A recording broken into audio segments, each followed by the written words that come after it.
દીપકાનંદજી નવું પદ છે ને? યસ.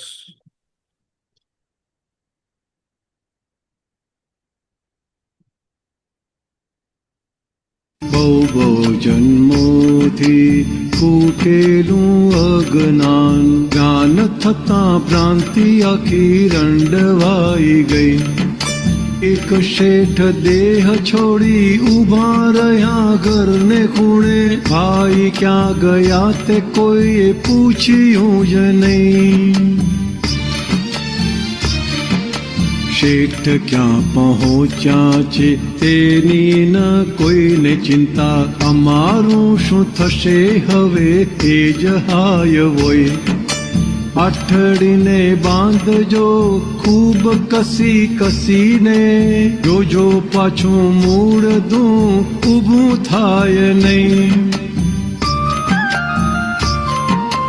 અમારે માટે શું રાખ્યું વાંચવું છે વિલ ઝટ, પુત્ર પરિવારને એ જ ચિંતા રહી. પોતાના ઘાટમાં જ વહેવારું સંબંધો, સંયોગોનું સરવૈયું આવી ગયું જ્ઞાન દઈ. આવા મોહ જૈન્ય છે કંઈક પરાર્થ વેપલા, ચાર ગતિ ચિતરેલા ચોપડા જમઈ. એણે જન્મ આપ્યો છે તેની ભૂલ્યા ચાકરી, તેથી જ ભ્રાંત સુખ ભેળું થાય નહીં. હૈડા માવતરને હૈડ હૈડ કરતા, પુત્ર પત્ની જવાનિયા લજ્જવાય નહીં. બહુ બહુ જન્મોથી કૂટેલું અજ્ઞાન, જ્ઞાન થતાં ભ્રાંતિ આખી રંડવાઈ ગઈ. જય સચ્ચિદાનંદ. આપણે આપણા જ્ઞાન પછીનો જીવન વ્યવહાર જોઈએ તો આમાં કંઈક આપણા ઘેર પણ દેખાય, આપણી અંદર પણ દેખાય, અને કંઈક લોકોના ઘેર પણ આવા કંઈક તોફાનો જોવા મળે. અને આ એક વ્યવહારની બહુ કડવી હકીકત છે. એને આપણે કેમ કરીને આ જ્ઞાનથી આપણે એના પ્રભાવમાં નહીં આવીએ અને બહાર નીકળી જઈએ? કારણ કે બુદ્ધિ એને શું કહે, વ્યવહારથી તો આપણે કરવું પડે ને, વ્યવહારના ડ્રામાના ભાગમાં તો આ હોય ને.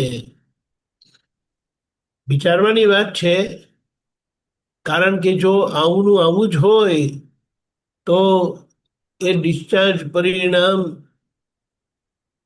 આપણા કોઈને દુઃખદાયી થાય એવા હોય તો શું એ પ્રતિક્રમણને પાત્ર નથી? ચાલો આપણે એમ કહીએ કે ડિસ્ચાર્જ તમારો બહુ ભારે હતો એટલે તમે આવું કંઈ કર્યું. એટલે બહુ બહુ જન્મોથી અવતારોથી અજ્ઞાન અને અજ્ઞાનના પ્રભાવમાં જ હતું, અને આ જ બધી બાબતોને પાકી કરી હતી, મજબૂત કરી હતી. અને આજે આપણને દાદા પાસે જ્ઞાન તો મળ્યું, પણ સાથે સાથે આદર્શ જીવન વ્યવહાર મળ્યો. વ્યવહારમાં એમ કહેવાય છે, તમારા પપ્પા કે પપ્પા નહીં હોય તો પછી તમારા મોટા ભાઈ તમને જે કંઈ પણ આપે તે એમના આશીર્વાદ સમજીને લઈ લેજો. પણ દુર્ભાગ્યથી એવું થતું નથી. ખેંચાખેંચી થાય છે, ઝઘડા ઊભા થાય છે, ક્લેમ ઊભા થાય છે, ઈર્ષા ઊભી થાય છે. અને આજે પેલું આપણે લઈએ, એક શેઠ છોડીને ગયા, પછી ભાઈ તો ક્યાં ગયા એ કોઈ પૂછ્યું નહીં, કોઈ એની ફિકર કરી નહીં. મરતા ગયા ને મારતા ગયા એવું એ લોકો બોલે છે. શેઠ ક્યાં પહોંચ્યા તેની કોઈને ચિંતા નહોતી, પણ ભાઈ અમારું શું થશે એ જ હાઈ બોય થાય છે. કે આમને રસ્તે મૂકીને જતા રહ્યા. અરે આ આખી વ્યવહારની વાત છે, પણ આજે આપણને દ્રષ્ટિ પ્રાપ્ત થયા પછી, વ્યવસ્થિત જ્ઞાન પ્રાપ્ત થયા પછી, દાદાની કૃપા પ્રાપ્ત થયા પછી, આશીર્વાદ પ્રાપ્ત થયા પછી કંઈ નહીં થવાનું. દાદાએ કીધું કે તમારું મોક્ષે જતા સુધી વ્યવસ્થિત સંભાળી લેશે. તો પણ આપણે વ્યવહારથી તો આવું કરવું જોઈએ ને. અરે આ બુદ્ધિની ફસામણ લબાડીને બહુ સમજી વિચારીને એની પકડ, એની ચુંગલમાંથી નીકળવાનું છે, ત્યારે દાદા પ્રકાશમાન થશે. આજના માટે આપણે આટલું જ રાખીએ. વિચારજો, અને જો આગળ જોવું હોય તો જુઓ કે કેવું છે જગત. આ પદને ખૂબ વાગોડીશું આપણે, અને આપણા જીવન વ્યવહાર જોઈ લઈશું કે કંઈક આપણે એવું કરતા નથી ને વ્યવહારના નામે, ડિસ્ચાર્જના નામે અને છટકી જવા માંગતા હોય. પણ આપણા મન વાણી કાયાથી જે દાદાએ કીધું છે, સ્પંદન માત્ર, બોલ માત્ર, વિચાર માત્ર પ્રતિક્રમણ માંગે છે. કારણ કે આપણા બોલ, આપણા સ્પંદન, આપણા વિચારો સમાને માટે દુઃખદાયી થતા હોય છે.